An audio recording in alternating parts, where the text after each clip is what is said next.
Today, we will journey back in time to Hong Kong in the final years of the 20th century.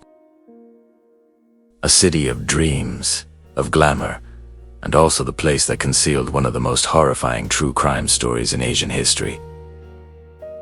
This is not just an ordinary criminal case. This is the story of how an icon of innocence, a Hello Kitty doll, became the vessel for a secret so dark, it defies imagination. Join us as we open the case file that will forever haunt this city. The Hello Kitty murder.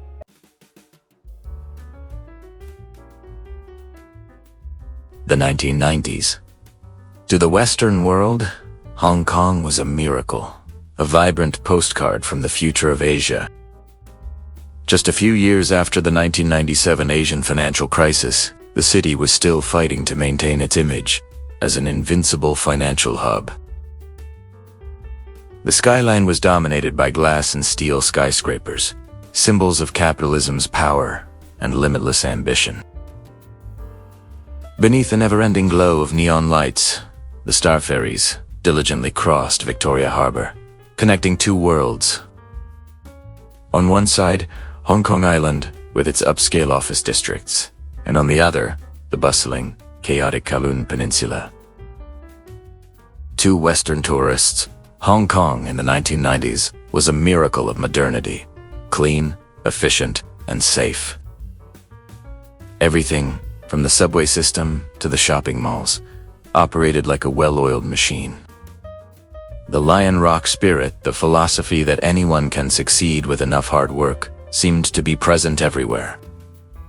But that's only half the picture. The half, illuminated by advertising lights. Take a turn into a small alley in Mung Kok or Yo Ma Tee, and you would see a completely different Hong Kong. A Hong Kong of old, dilapidated apartment buildings known as Tong Lau, where multiple generations of families were crammed into cage homes just large enough for one person to lie down.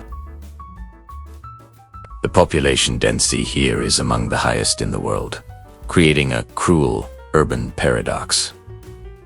You live shoulder to shoulder with thousands of people, yet you are completely invisible and anonymous. It was in these cramped, sun-deprived spaces that an underworld took root and flourished. The Triads were not a myth from a John Woo film.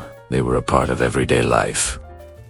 They controlled the night markets, the karaoke bars, the mahjong parlors, and especially the loan sharking industry. They operated by their own set of rules, where violence was the tool to settle all disputes, and loyalty was bought with fear. The legacy of places like the Kowloon walled city, though demolished in 1994, still haunted the city's psyche. It was a reminder that even in the heart of a modern metropolis, lawless zones could exist where people were left to fend for themselves. And amidst this dramatic contrast, a cultural icon rose, carrying an entirely antithetical message, pure innocence, an escape from a harsh reality. Hello Kitty. Created by the Japanese company Sanrio, this white, mouthless cat became a global phenomenon in the 90s, especially in Asia. She wasn't just a toy, she was a lifestyle. Her image was everywhere, from stationery and clothing to even maternity hospitals. The philosophy behind her mouthless design was so that the viewer could project their own feelings onto her. When you're happy, she looks happy. When you're sad, she seems to empathize. In a high-pressure society like Hong Kong, Hello Kitty was a comfort, a symbol of solace, and a pure childhood that many longed for. This contrast is the very heart of our story. Cleanliness and order versus chaos and violence. The innocence of a pop culture icon versus the ultimate brutality of human nature. What happens when the world of the Triads, of bloody debts and torture, chooses that very symbol of sweetness as an instrument for its crimes? When a Hello Kitty doll, instead of being filled with childhood dreams, becomes the hiding place for evidence of an act so horrific that even the most seasoned criminal investigators would be appalled. To answer that question, we must begin with a young woman who is trapped between these two worlds. A lost soul named Fan Man-yee. Fan Man-yee was born in 1976, and her life seemed to be defined by absence from the very beginning. Abandoned by her parents, she grew up in government-run orphanages. In a society like Hong Kong that places a high value on family structure and connections, being an orphan was not just a lack of love, but also a social stigma. It meant you had no safety net, no one to lean on when you fell, no guanxi or connections to find a good job. Isolation wasn't just a feeling, it was a tangible reality.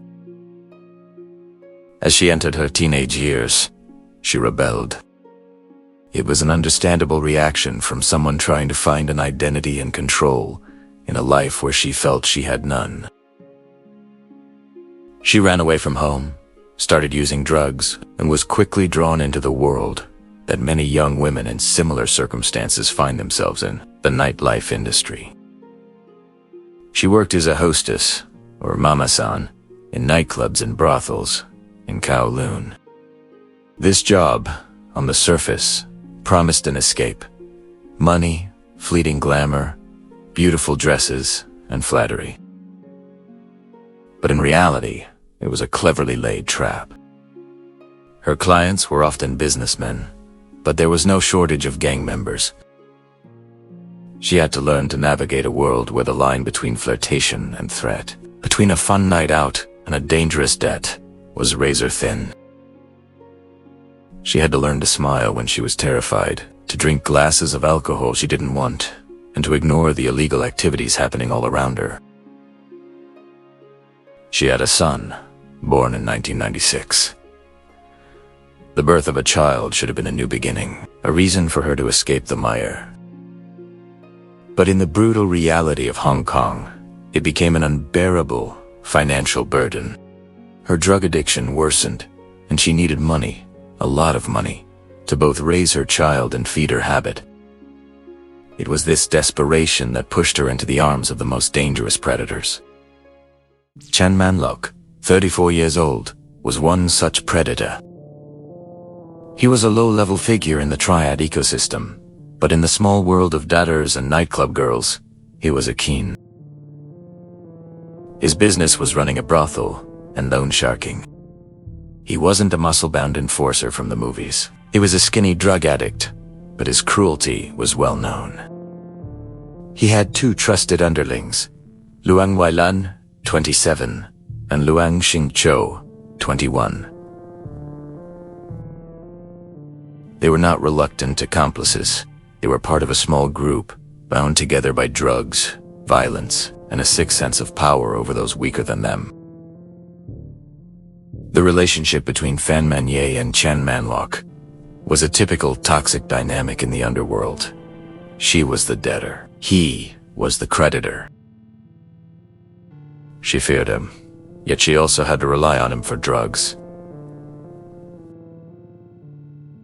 The tragedy began with a seemingly minor incident. In late 1997, Fan Man-yee was accused of stealing Chan Man-lok's wallet. The amount inside wasn't huge, about 4,000 Hong Kong dollars, equivalent to around $500 at the time.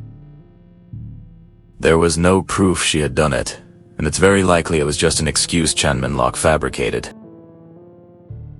But in his world, his accusation was the truth, and that truth could be enforced with violence. That small debt, with the exorbitant interest rates of the underworld, quickly ballooned too many times its original size. Fan Man-yee had absolutely no way to pay. She began working as a prostitute to earn money for the debt, but the amount she made was a drop in the ocean. She started to run. She moved places, avoided familiar haunts, trying to become invisible once again in the city of 7 million people. But for the Triads, no debtor can run forever. Finding her was only a matter of time. In March 1999, her time was up. Chan Man-lok and his two henchmen found her. They didn't kill her immediately. They had another plan, a much more brutal one. They abducted her and took her to an apartment on the 3rd floor of 31 Granville Road in the Simsha Sui district. This was not a slum. Granville Road was a bustling street full of fashion boutiques and restaurants. The apartment was just an ordinary place in the heart of a busy neighborhood. When they dragged her inside and the door slammed shut, the world outside carried on as if nothing had happened.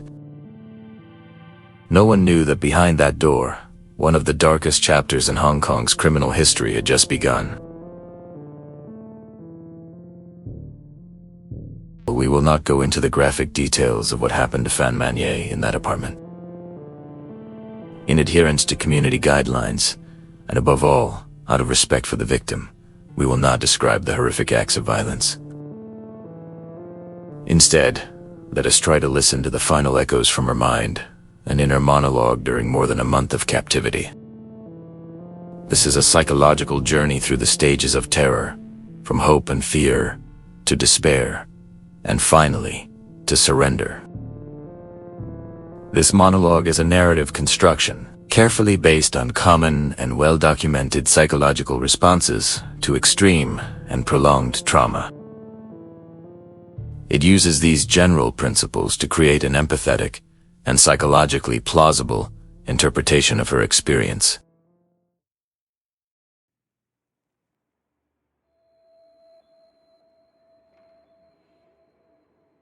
It must be a mistake. It's just about the money. Chan Man-lok is just trying to scare me. That's the kind of guy he is. He likes to show his power. I'll beg. I'll promise to pay it all back. I'll do anything. They won't do anything too crazy. This is Hong Kong, not a movie. The neighbors are right there. They wouldn't dare. I just need to be submissive and then they'll get bored and let me go. I have to get back to my son. He's waiting for me. Surely they'll let me go soon.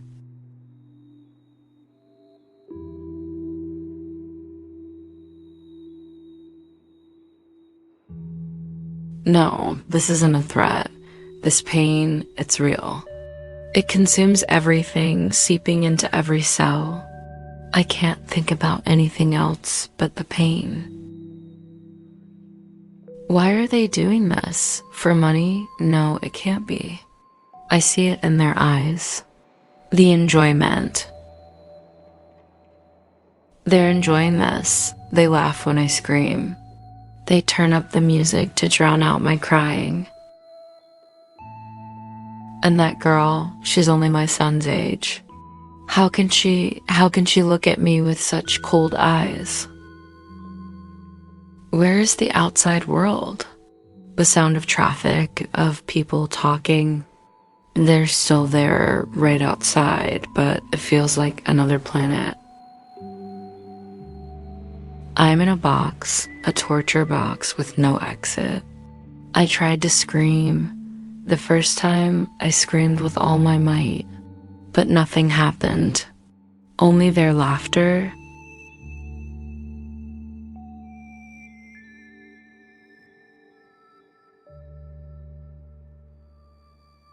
How many days has it been? I've stopped counting. Day and night have merged into one.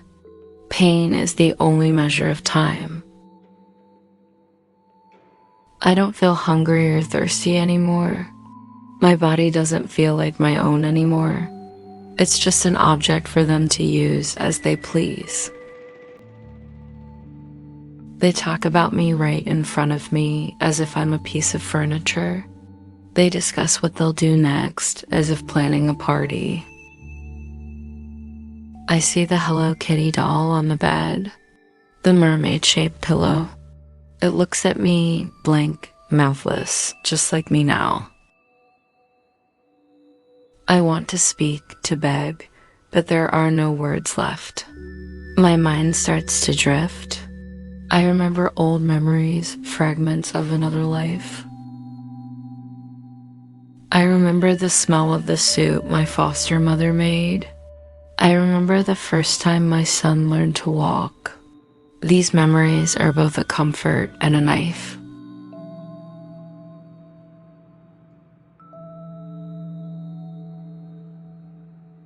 The pain is gone. How strange. I don't feel anything anymore. My body is just a numb sensation. I'm floating, cold, but peaceful. They're still here. I can hear them talking, arguing about something, but it doesn't matter anymore. Nothing matters anymore. I'm not scared anymore. I have no hope. There's only emptiness left. Darkness is coming. It's not as scary as I thought. It's like a warm blanket wrapping me up from everything. Finally, quiet. I'm sorry, my son. I'm so sorry. After more than a month of living in hell, Fan Man-yee passed away around mid-April 1999. But the nightmare was not over. For her perpetrators, her death was only the beginning of another problem: how to hide their crime.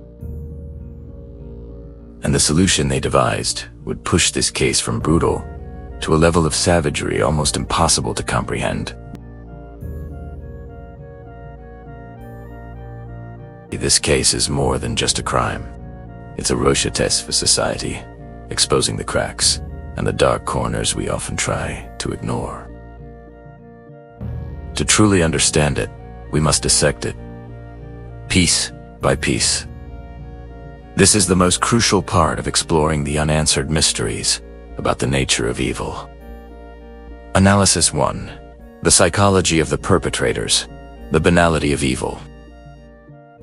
The philosopher Hannah Arendt coined the term the banality of evil while observing the trial of Nazi war criminal Adolf Eichmann. She realized that ultimate evil doesn't necessarily come from brilliant monsters, but can come from ordinary people who simply give up their ability to think and empathize. Chan Man-lok, Luang Weilun, and Luang Xin-cho are perfect examples of this concept. They were not sophisticated serial killers. They were street-level criminals whose lives revolved around drugs, money, and violence. For them, torturing Fan Man-yee was not an extraordinary act. It was merely an escalation of the violent behaviors they were already accustomed to. For an entire month, they continued their normal lives in that apartment.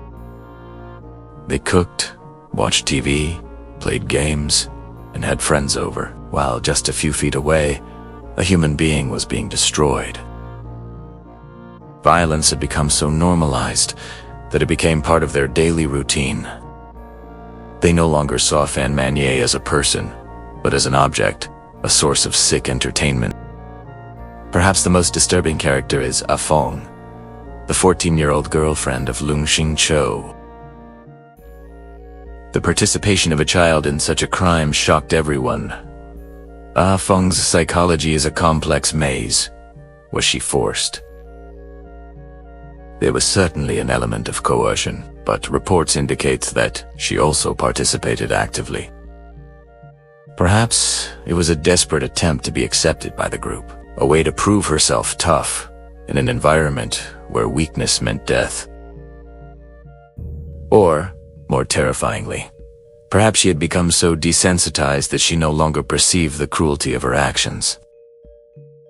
Fong's presence is a warning about how a toxic environment can destroy the moral compass of even the youngest individuals. And finally, the Hello Kitty doll. The victim's head was concealed inside it. Hiding it wasn't merely for disposal. It was a profoundly symbolic act.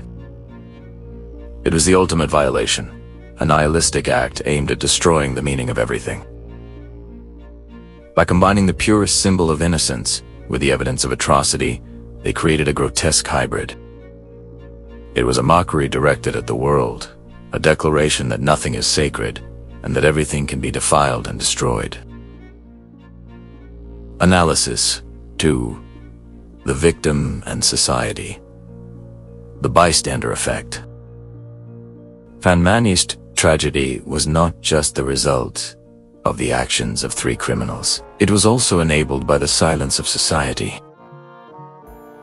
The bystander effect is a social, psychological phenomenon in which individuals are less likely to offer help to a victim. When other people are present, the more witnesses there are, the more diluted the personal responsibility becomes.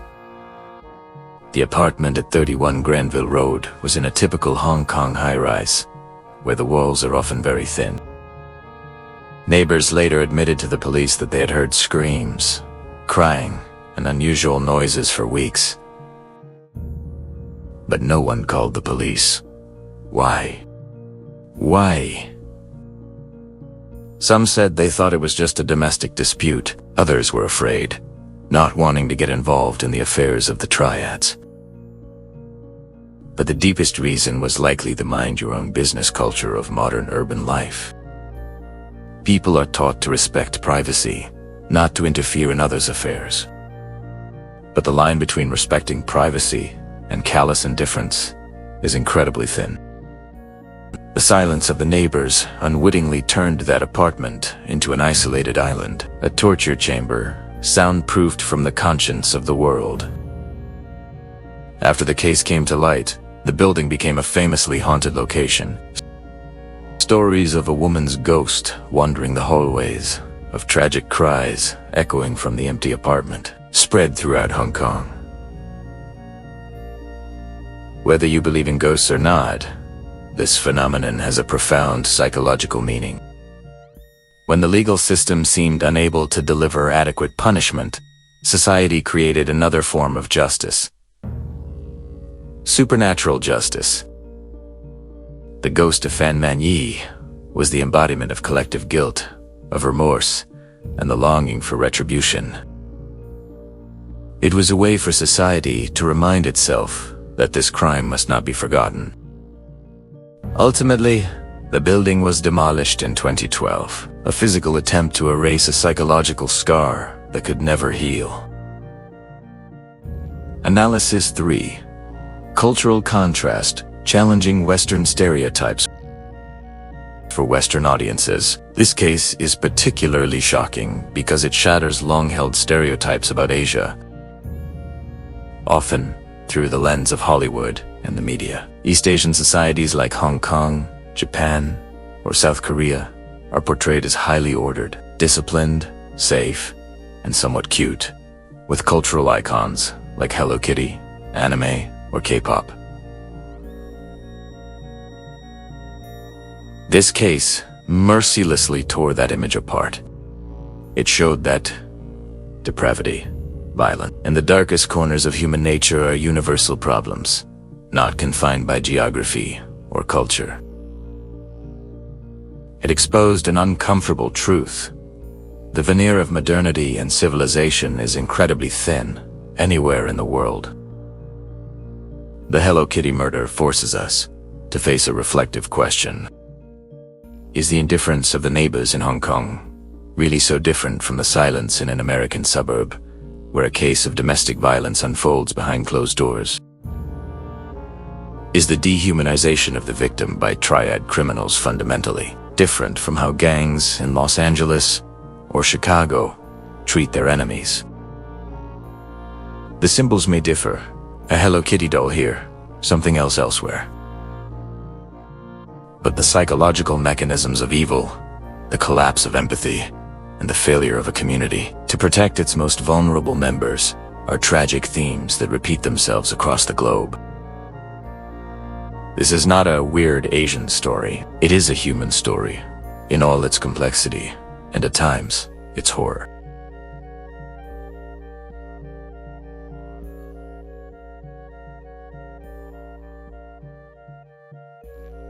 This horrific crime would likely have remained buried within the walls of the apartment at 31 Granville Road, if not for the guilty conscience of the weakest link.